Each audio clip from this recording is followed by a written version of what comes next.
Welcome to SITTV News. I'm Maria. And I'm Alex, and we got some news for you. On Saturday, January 30th, C2GS hosted their first Epic LAN of the semester, titled JanLAN. Attendees were given a selection of over 100 video games and 50 board games. Vice President Alex Mesenzia was quoted saying, "LAN events are a nice place for people to unwind and find similar players to hang out and make classes." The next Epic LAN will be held on February 20th. In response to the recent asphalt collapse, the Bacia Center's retaining wall was given a new reinforcement. The wall is now comprised of dirt mixed with gravel, which allows water to be easily absorbed and prevents runoff. Stevens has not planned for this to be a permanent solution, but says that it can last many years if necessary. The director of the Sound Synthesis Research Center was once David Bowie's guitarist. Carlos Alomar came to Stevens 10 years ago after playing with Bowie for 30 years. He first met Bowie during his career as a session musician for RCA Records. Since Bowie's death, Alomar has been asked for numerous interviews and has been planning to move the SSRC to a larger space outside of Morin. Alomar says that his primary driver was a passion that disallowed him from sleeping and which woke him up every morning. He urges those mourning Bowie to create, be passionate, and continuously learn and improve. Here's something you might not know. A former member of the World Wrestling Federation is currently an electrician in the Stevens physical plant. During the 80s, Ken Thompson was a professional wrestler under the name of Cowboy Ken.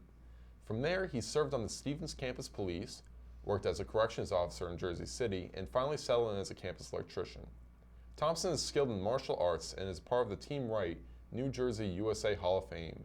He believes that everyone should know basic self-defense tactics and is looking to hold a seminar on campus for those interested in learning.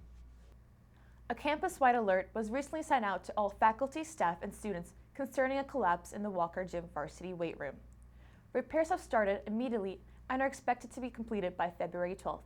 The STU reached out to John Lanza, the interim director of mains in the Division of Facilities and Campus Operations. Unfortunately, he was not available to comment on the collapse. Last week, the SGA and the Office of Student Life held their annual RSO Summit on the 4th floor of the House Center. Besides going over new budgeting regulations, the Senate's main goal for the event was to share strategies on membership retention and motivation. Renamed Leadership Connect, the seminar tried to live up to its name by focusing on improved leadership among the student organizations. A change from years prior was the addition of several breakout sessions for club presidents and active members. Midway through the day, Ross Zabo, a Peace Corps veteran, gave a guest presentation on stress management. Overall, Leadership Connect was positively received by those in attendance. For a different perspective in our final segment, we go to our senior information systems correspondent. Thank you. I've got my opinions about this event, but first let's talk about something unexpected I found. Those who signed up on time were given a packet of information regarding some of the programs on campus. Look what was included in the distributed materials. Word of a social justice series program here at Stevens, part of the spring 2016 diversity programs, looks like. This is the first time I've seen something like this on campus. And let me tell you something, I'm no fan of identity politics. My family comes from many backgrounds, and so I generally don't follow all the ways my kind is being so-called disadvantaged.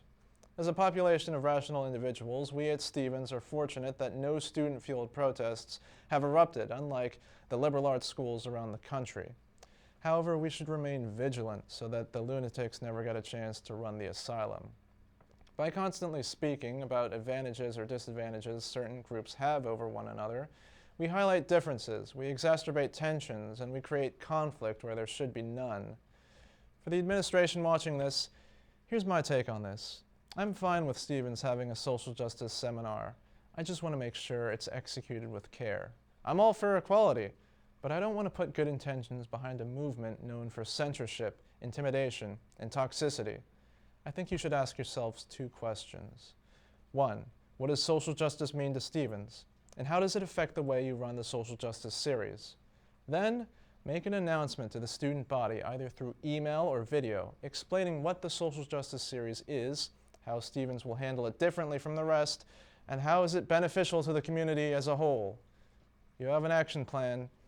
Now earn my support. Back to you. Thanks, Chris. That's this week's news. For more, check out thestute.com. Thank you for watching SITTV News. I'm Maria. And I'm Alex. I hope Guarini Senpai notices us this week. It's Gurney-san. Gosh. Perfect. I love it. Let's get it. That works for me. This is We're gonna cut that.